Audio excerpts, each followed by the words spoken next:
Demo train ব্যর্থতার দায় নিচ্ছে না কেউ। গচ্চা গেছে ৬৫০ কোটি টাকা। অত্যাধুনিক ডিজিটাল ডেমো পড়ে আছে রেলওয়ের ভুতুড়ে জঙ্গলে। যোগাযোগ বিশেষজ্ঞ ডক্টর হাদিউজ্জামান বলছেন, স্বাধীন তদন্ত কমিশন গঠনের মাধ্যমে দুর্নীতিতে দায়ীদের বিরুদ্ধে ব্যবস্থা নিতে হবে। এদিকে রেলমন্ত্রী জিল্লুল হাকিম জানিয়েছেন, ডেমো কেলেঙ্কারি নিয়ে শিগগিরই বৈঠকে বসছে রেলপথ মন্ত্রণালয়। দেশের আবহাওয়ার সঙ্গে সামঞ্জস্য নেই এমন ট্রেন ক্রয় করা যৌক্তিক হয়নি বলেও মত মন্ত্রীর। আশিকুল আলমের প্রতিবেদনে থাকছে বিস্তারিত। ঢাকা রেলওয়ে শেড এলাকায় জরাজীর্ণ পড়ে আছে স্বপ্নের ডেমো ট্রেন। খোলা আকাশের নিচে নষ্ট হচ্ছে মূল্যবান যন্ত্রপাতি। লোকোশেডের ভুতুরে জঙ্গলে ডেমোতে মরিচে পড়েছে সিট ও ইঞ্জিনের অংশ ভাঙাচুরা।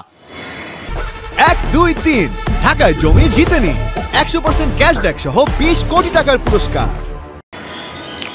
গাছপালা গজিয়েছে ৬৫০ কোটি টাকার ডেমোতে। ৩৫ বছর মেয়াদের ডেমো নষ্ট হয়ে গেছে মাত্র 2 বছরেই। কিন্তু এই ডেমো প্রকল্পের ব্যর্থতার দায় নিচ্ছে না কেউ।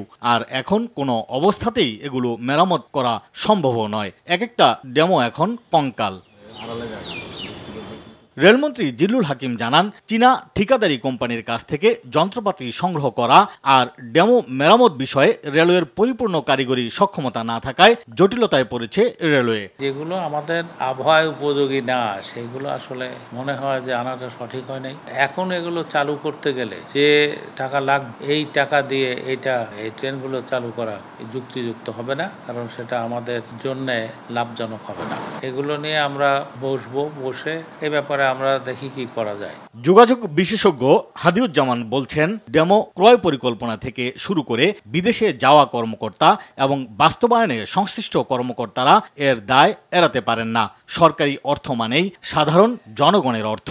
এখন যিনি দায়িত্বরত আছেন, যিনি সিদ্ধান্ত নিচ্ছেন, তিনি যদি বলেন যে আমি পূর্ববর্তী এই প্রসেসের সাথে যুক্ত ছিলাম না বা আমি ওয়াকাবহল না, আমার জানা নাই, এটা বলার আসলে সুযোগ নাই। তদন্তটা হওয়া উচিত আসলে একটা নিরপেক্ষ স্বাধীন কমিশন দিয়ে। এটা তো আসলে রাষ্ট্রীয় প্রতিষ্ঠান। এখানে জনগণের অর্থের যে নিদারুণ অপচয়ের আমি কথা বলছি সেটি হয়েছে। তো এটা আসলে নিরপেক্ষ স্বাধীন কমিশন দিয়ে এই তদন্ত করা উচিত এবং তদন্তের সাথে যারা জড়িত থাকবেন, বিশেষ করে টেকনিক্যাল স্পেসিফিকেশন ছাড়া, কোনো ধরনের ফিজিবিলিটি স্টাডি ছাড়া, আমাদের আবহাওয়ার উপযোগী কিনা না দেখে বা ওয়ার্কশপগুলি আসলে প্রস্তুত আছে কিনা, টেকনিশিয়ান প্রস্তুত আছে কিনা, এটা না দেখে এই যে কেনাকাটায় ঝাঁপিয়ে পড়া এবং এই অর্থগুলো যেভাবে অপচয় হচ্ছে, তো এটার পিছনে যারা আছেন, যারা কারিগর আমি বলবো এই ধরনের অপচয়ের পিছনে, তাদের আসলে চিহ্নিত করা উচিত এবং এটা চিহ্নিত করতে গেলে অবশ্যই নিরপেক্ষ স্বাধীন কমিশন দিয়ে এই তদন্ত করা উচিত।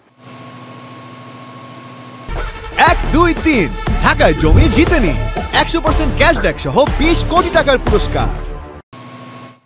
৬৫০ কোটি টাকার এই ডেমো ট্রেন কিনতে রেলপথ মন্ত্রণালয়, রেলওয়ে বিভাগ ও পরিকল্পনা মন্ত্রণালয়ের 8 কর্মকর্তা সুদূর চীনে ছিলেন 1.5 মাস। রেলওয়ে সূত্র বলছে, দেশে ফিরতি পথে তারা শপিংও করেছিলেন বেশ। সমালোচনা উঠলে তদন্ত কমিটি 8 জনকে দায়ী করে। ব্যবস্থা নেয় শুধু একজনের বিরুদ্ধে। বাকিদের বিরুদ্ধে কোনো ব্যবস্থাই নেয়নি তদন্ত কমিটি। এখন প্রশ্ন থেকে যায়, সেই তদন্ত কমিটির বিরুদ্ধেই কি তদন্ত প্রয়োজন? আশিকুল আলম, RTV, কমলাপুর।